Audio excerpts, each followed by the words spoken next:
নমস্কার বন্ধুরা, কেমন আছেন আপনারা? বড়দেরকে প্রণাম ও ছোটদেরকে ভালোবাসা জানিয়ে আজকের ব্লগটি শুরু করছি। আজ হলো বুধবার আর এখন হলো সকাল 5:30 মতো বাজে।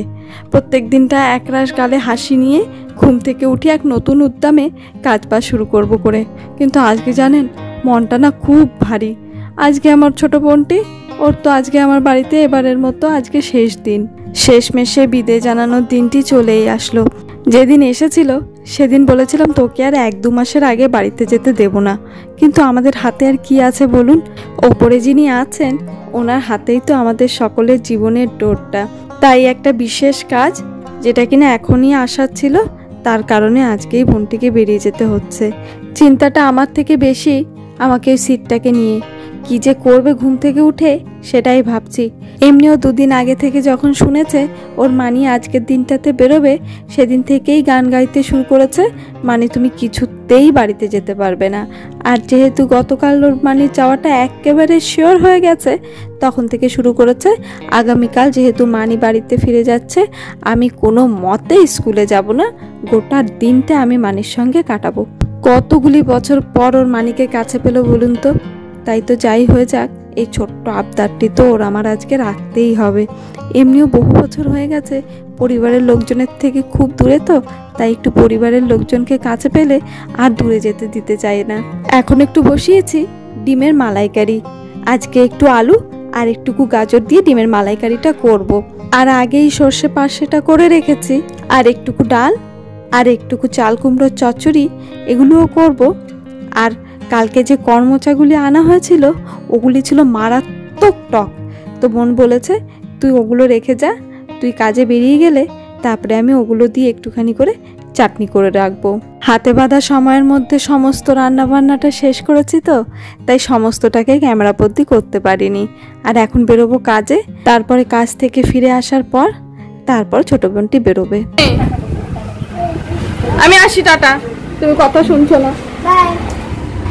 বাই বাবা, বাই বাই বাই বাই।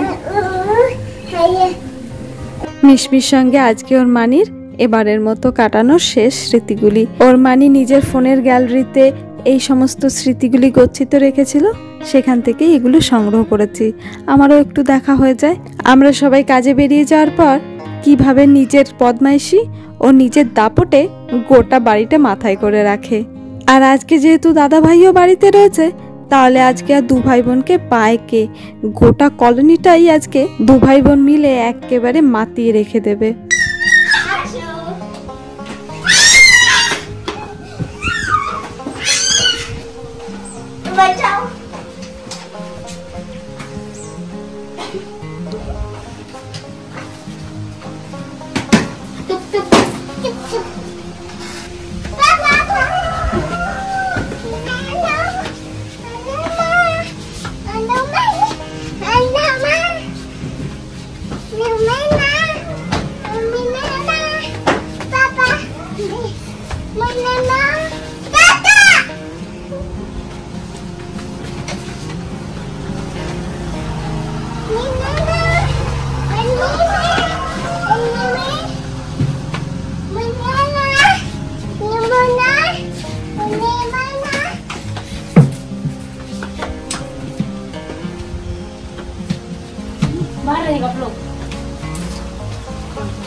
আর এই যে মানি তৈরি এখন প্রস্থানের জন্য, আর সঙ্গে সঙ্গে মানির খোকাও তৈরি। পিঠে একখানা বড় লাল ব্যাগ, আর তাতে নাকি ওর সমস্ত জামা কাপড়। ও নাকি ওর মানির সঙ্গে এখনো দাদু বাড়ির উদ্দেশ্যে রওনা দেবে। সেই সকালবেলা থেকে নাকি ওই ব্যাগ ট্যাগ গুছিয়ে বসে আছে, যখন ওর মানি নাকি বেরোবে তখন ওর মানির সঙ্গে যাবে। আর তাই নিয়ে একখানা জিদ ধরে বসে আছে। আর এদিকে সমস্ত জিনিসপত্রগুলি তোলা হচ্ছে, আর কটা মাত্র মিনিটই বোনটিকে কাছে পাবো। আর আমার এক কাকা ওকে নিতে এসেছে, ওকে রাজধানী পর্যন্ত ছেড়ে দিয়ে আসবে, যেটা কিনা আমাদের এখান থেকে 200 কিলোমিটার দূরে। তারপর ওখানে মাসির কাছে একটা রাত কাটিয়ে পরের দিন ওখান থেকে শিপ ধরে লিটিল আন্দামান নিজের বাড়ির উদ্দেশ্যে রওনা দেবে। আর একজন দেখছে নিজের ব্যাগ ট্যাগ গুছিয়ে তাতে আবার একখানা জলের বোতলও গুজেছে। আর এখনো সেই অবুঝের মতো একখানা জিদ এটে বসে আছে যে এখনো নাকি ও মানির সঙ্গে গিয়েই ছাড়বে। আর আমরা সবাই তোর কাণ্ড দেখে একেবারে হেসে হেসে অস্থির। এ বাবা, এরকম ভাবে যাওয়া যায় না। তোমার স্কুল রয়েছে না, এক্সাম রয়েছে, স্কুল রয়েছে, ঘুমাচ্ছে। ঘুমাতো তুমি ওরকম করলে মানি তো আর বলবে আমি আর যাবোই না সিদ্ধের কাছে।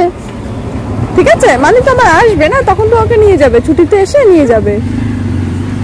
আর এখন বুনু যদি উঠে দাদা দাদা করে, তাহলে বুনু যদি কান্না করে দাদা বলে, তাহলে তুই কষ্ট পাবি না? নিয়ে যাবো। বোটের টিকিটও তো মানে একটাই কেটেছে, তুই কি করে যাবি? মানিকে একটু হক করে দাও, একটু হক করে দাও। ঠিক আছে, বলো মানি আবার আসবে। ঠিক আছে, বলো মানি পুজোতে, হ্যাঁ বলো মানি পুজোতে আবার আসবে। বলো মানি পুজোতে আবার আসবে, বলো মানি দিয়ে এবার টাকা চমকি নাহলে দেখো বুঝতেই পারছে না। মানি ভালো করে বলো। আগে যখন বোনটি বাড়িতে আসতো, তারপর যখন ফিরে যেত, সেই ফেরার সময়টা হাউমাউ করে কাদার একটা পালা বসতো। কিন্তু এবারটাতে সিটটা যা কান্দ বাঁধিয়েছে, তাতে আমাদের আর চোখে কারোর জল নেই, একেবারে আমরা হেসে হেসে গড়িয়ে পড়ছি এক একজন। ঠিক হয়ে যাবে। এখন আমরা সকলে মিলে এই বলা বলি করে হাসাহাসি করছি। ও এমনভাবে কাঁদছে যেন ওর গোটা পৃথিবীটা একেবারে থমকে গেল।